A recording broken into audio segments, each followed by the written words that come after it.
some excited UNLV students. Why? Because tonight's debate is on. It is not Donald Trump's last chance to change the trajectory of his presidential campaign, but it may be his best opportunity, the biggest one he's got left. Well, joining me now, Donald Trump's campaign manager, Kellyanne Conway, a woman who deserves credit for working overtime. Thank you. Kellyanne, thank you for joining me. Without talking about the media or Hillary Clinton, just voting, going to the polls in this country, do you believe there will be widespread voter fraud? No, I do not believe that. So absent overwhelming evidence that there is, it would not be for me to say that there is. We know in the past, we know that people who are dead are still in the voter rolls. We know that people are voting a couple of different times and places. So you do hear reports here and there. But I think Donald Trump's point is a larger one. You don't want me to talk about the other stuff, but he does.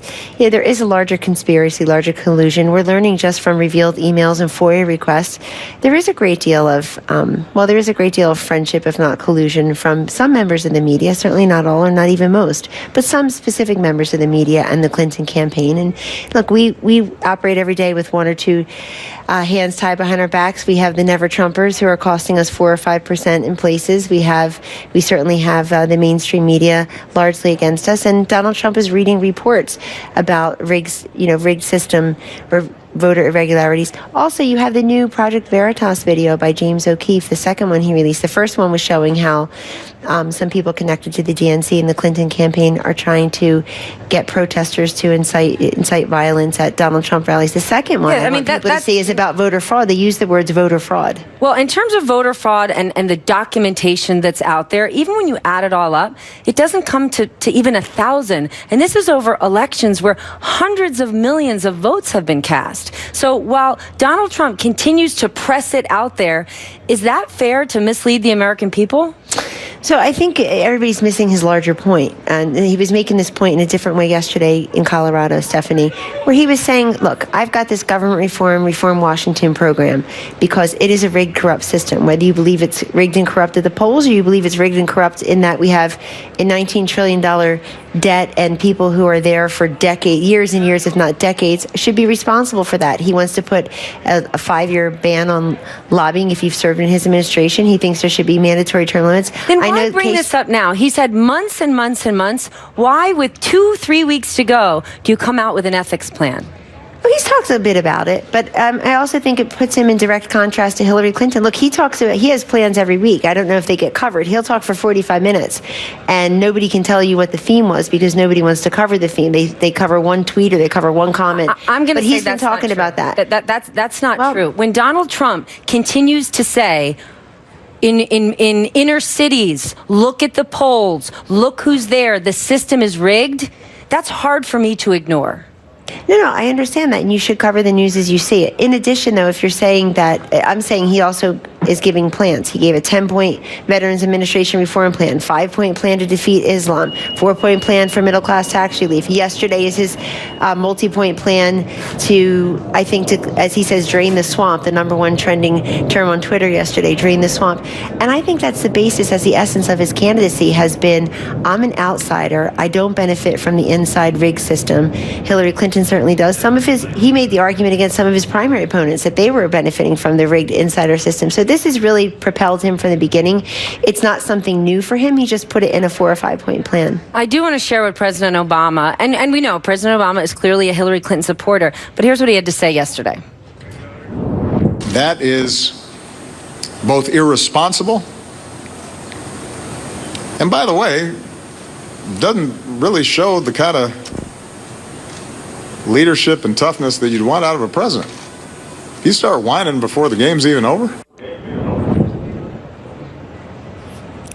To President Obama's point, Donald Trump has 3 weeks left. Why call the game now? Why not try to unite and broaden out his voter base? Well, he's been doing a lot of that. He talks every day about different things. And the fact is, people are united against a rigged, corrupt system in Washington. What he needs to do tonight in the debate, Stephanie, is follow through on that by prosecuting the case of Hillary Clinton as representing everything that people think is wrong with an insider system that just when she was at the State Department, benefits foreign nations who want to use the State Department as a concierge for donations to the Clinton Foundation. You have, after the 2010 horrible earthquake in Haiti, where 200,000 innocent people were killed, you have people at the State Department saying, are they friends of Bill's? Are they VIP for William Jefferson Clinton? Hold on, we have to stop and try to get commercial contracts over to them. This is how we approach hurricane rescue in Haiti. You see the uranium rights that were given. In other words, people have a right to know if the Clintons left the White House, quote, dead broke, and now they're quarter billionaires. That's great. That's the right. But how did they get there? They were selling access. They're selling favors. They're selling government, frankly. They're selling government access. And if Bill Clinton's going to give a 90-minute speech in Russia and get $500,000, people ought to know that. And also giving speeches. So these are claims. But I want to talk to this WikiLeaks point where Marco Rubio, a fellow Republican, said yesterday, I don't want to talk about WikiLeaks. What's in those emails is less important than the fact a foreign government is trying to infect our system, our electoral process. Do you agree with Marco Rubio? You've been a Republican a lot longer than Donald Trump has. So who do you agree with, Donald Trump or Marco Rubio? I hadn't heard that before. That's a good one. It's true. So what I agree with is I think you should do all of the above. I think there's no reason to pick between these two, of any foreign government interference. But what we see in these emails is right in front of us. I mean, Donald Trump just faced a whole week of unfounded accusations having to defend against him where he says they're fabrications and lies. And yet we have evidence right in front of us of what's going on, and nobody wants to see that. Unfounded claims of women who are saying, yes, the things that Donald Trump said on a tape, he actually did. So how is that unfounded? Well, he has denied it. His wife agrees with him. You saw her all over the news. Hold on. His wife agrees with the fact that he didn't cheat on her? That's crazy. No, his wife, no. First of all, most of those allegations occurred before that. But the fact is that if you see the evidence, I'm talking about WikiLeaks, you see the evidence there, and we're going to ignore what we see in front of us, which runs the gamut from anti-Catholic bigotry to we're worried about Hillary Clinton and her core. What's her core? What is she going to run on to? Does she like the phrase average Americans? To her campaign chairman saying he only wishes a San Bernardino killer was named Chris. I mean, this is... Then be with me. You're a mother, you're a woman. Are you more offended by the phrase average Americans or grabbing a woman's genital? The latter, and I've made that very clear. I've made it very clear privately and publicly. There's no question. I agree with Melania Trump, Mike Pence, and Donald Trump about that. Those words are offensive, and they're indefensible. Nobody's been asked to defend or condone them, by the way. And so... Then when there are 6 people corroborating the People magazine story, you still say her word against his? I say that you've got to look at your kids when you go home at night. Stephanie, that's not fair. I mean, I get that from a lot of childless people worried about my kids, but I at least because you know what? I'm not going to let my kids watch the debate tonight. I don't let my kids watch Donald Trump in fear that he will say, in fear that he will say to a woman in the audience, "You're fat." In fear that he'll make fun of someone with special needs. I don't ever want my kids to say that. She's been fighting for women for 30 years. Where's the product? She should be held to account. Put her on this show. She won't come on it. Ask her why 3.7 million more Americans are in poverty now than when she and Obama got started. Why are over 12 million women without health insurance? In the last week, she's put forth policies looking to guarantee women equal pay, to increase tax credits equal pay for at the parents. Clinton Foundation. It was revealed yesterday. The Clinton Foundation pays its men more than it pays its women. What she's done for women, and in the last week she's put that forth. Well, those are policies. Let's see, as everybody's grandmother always told them, watch what I do, not what I say. Why at her own Clinton Foundation are the men paid, in some cases, double the women? And she's talking about equal pay. Let's see who she is. What walk has she done? She doesn't give equal pay. The State Department had higher paid men. And her Senate office. I mean, she's got a track record, Stephanie, of paying men more than women. Does Donald Trump? No, he has said he's employed thousands of women. Many of them, whether it's on his campaign or certainly the Trump organization, have ascended to the highest levels. And he pays the men in his organization the same as he pays the women? I didn't say that. But you're saying that she's this champion for equal pay because she's stuck on a website or in a book or said it on a campaign that website is what the policies she wants to put in place if she's elected Right, but president of the United Stephanie, States. What faith should we have that she'll do that if when she's had the chance to do it in her own foundation, in her own United States Senate office, in her own State Department, she's failed to pay women what she pays men? Why are they? I'd ask her right now, Hillary Clinton, if you're watching, why do you pay men more than women? What faith should I have when Donald Trump says at the second debate, I respect women more than anybody out there, when I've heard him say she's a 7, she's a 10. She can't be a 10 if she doesn't have a big chest. He does respect women. I could tell you that. I'm with him all the time. He's very respectful toward women, and he has employed thousands of women who, but for working in the Trump organization over a series of decades, would not have had that compensation, those benefits, those opportunities. So the women he hired, if he didn't hire them, they would have no chance of income? No, I didn't say that. No, you just said if but for the Trump organization, they wouldn't have health insurance. I wasn't saying it that way. I'm saying that he provided them all with those opportunities. Of course, they would have had other opportunities. But look at his record. Look at who these people are. Take the full measure of the two candidates. Not one thing they said or one thing they put on a website or some policy they came out with last week, which itself is odd, by the way, if she's been around for a while. She's been running for president for 8 years.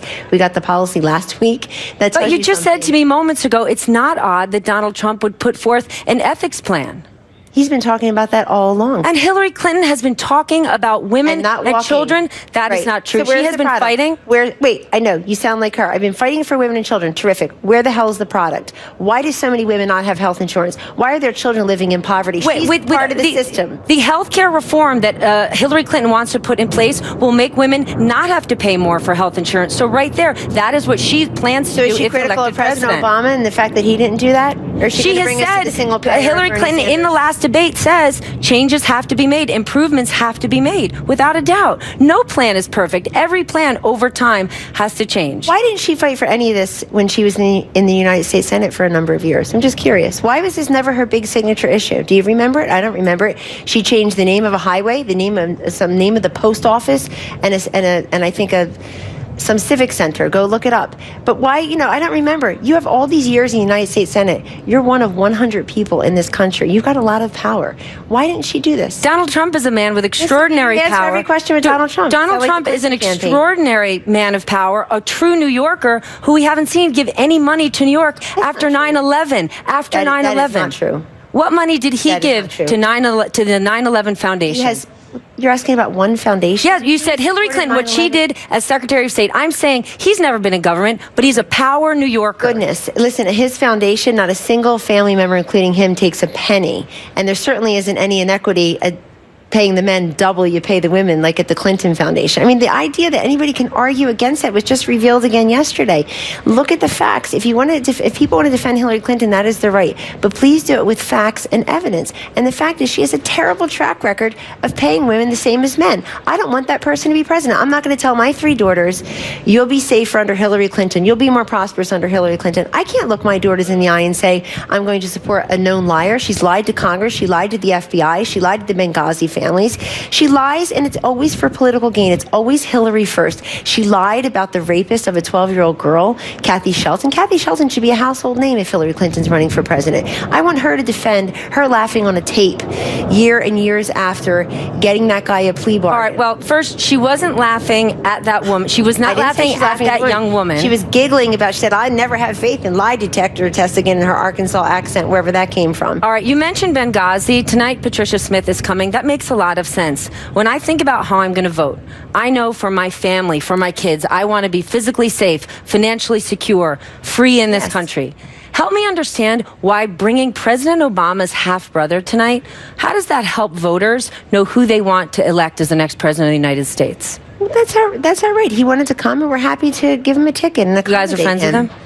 I'm not personally friends with him. I've Donald Trump's friends with him, but we're very inclusive. I mean, so that he wanted to call. You wanted to be a family member. So it's being inclusive. That's why Donald Trump's inviting him. We're happy to invite him. But I would contrast that, and let's just make sure everybody knows who Pat Smith is, because I'm not sure she gets a lot of airtime here. She deserves it. She's the mother of Sean Smith, one of the fallen in Benghazi, and she was a convention speaker who I think was laughed at and ridiculed by some in the media. Got very little media coverage as compared to other folks who spoke at the Democratic National Convention. I'm glad she's here because Pat Smith says, I'm walking evidence. I'm walking evidence of Hillary Clinton being a liar because she told her daughter and other officials one thing of who was responsible for Benghazi, and she lied to the Benghazi families, and the rest of us said it was about a video. That's a disgrace, and I don't think that she can just brush that off the way Hillary Clinton tries to brush off. I made a mistake with my private server. I wish I had done things differently, and I shouldn't have deleted the emails. It's anytime she gets caught, she feels bad. Irredeemable and deplorable. I shouldn't have used a number. She's never really sorry for anything, and Pat Smith knows that. I would contrast Pat Smith to who the invitees are of Hillary Clinton, Mark Cuban, Meg Whitman. That's great. Billionaire success stories, but that's just another Wednesday night for Hillary Clinton hanging out with billionaires. Well, Donald Trump definitely hangs out with billionaires. He is one, but couldn't one make the argument, Meg Whitman, a female business leader, a job creator, Mark Cuban, an entrepreneur. I want my kids to look up to American success stories, but I want to go back to, unless Donald Trump, to me, inviting President Obama's brother, are you not ringing some conspiracy theories? Are you not winking at the birther issue again? What? No. Okay, then tell me in all honesty, please look me in the eye and tell me, why would President Obama's estranged half-brother be invited by the Trump family? With all of the extraordinary Americans they know, the great veterans of this country, why that guy? We've invited many of them. They never get any coverage. We had Mark Geist, a Benghazi survivor and hero.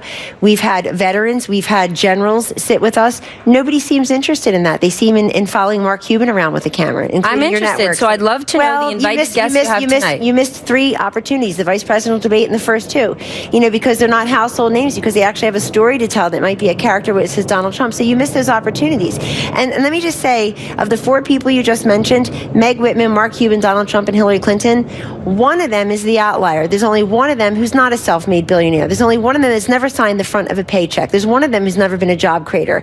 There's one of them who's been in government for decades and has very little to prove for it. So Meg Whitman, Mark Cuban, Donald Trump, all American success stories. And so, hold on a second.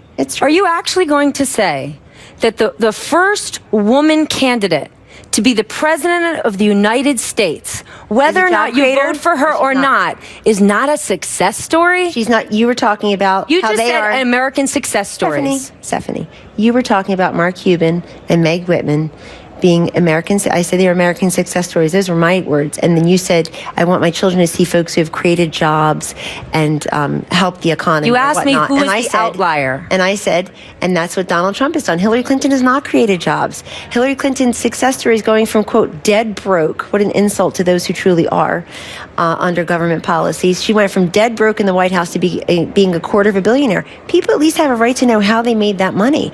They sold access. They sold government favors. They let foreign governments come to the State Department and use it as a concierge for the Clinton Foundation. They gave speeches. I mean, she gives speeches for free now and can't even get a crowd there. Who the heck was paying her $250,000 to give a speech? And now we know what she was saying in them. You have to have a different public position than you have a private position. She was extolling the virtues of policies that she dare not say now that she's running for president. And by the way, I'm all for a female president, just not this female president. It's not a hypothetical. It's Hillary. I've got 3 daughters. Maybe you have daughters. We can wait for them. But I would point something out. Why is Hillary Clinton not at 65% among women? Why is she not at 60% among women? If all these things about Donald Trump, if Hillary Clinton, the first female president, is inspiring people, they're not inspired because I don't see women lining up and marching like we have to have the first female president, because they know it's Hillary. And it comes with a lot of ethical questions, a lot of corruption, a lot of lying, a lot of failed promises, a lot of hot spots around the globe that she in part owns. And that I hope we will hear at the debate tonight. All right, we have to leave it there. In a word, your one word of advice for Donald. Focus. Focus. There you have it. Kellyanne Conway, campaign manager to Donald Trump. Thank you so much. Thank you for having me. All right, we'll be right back with more.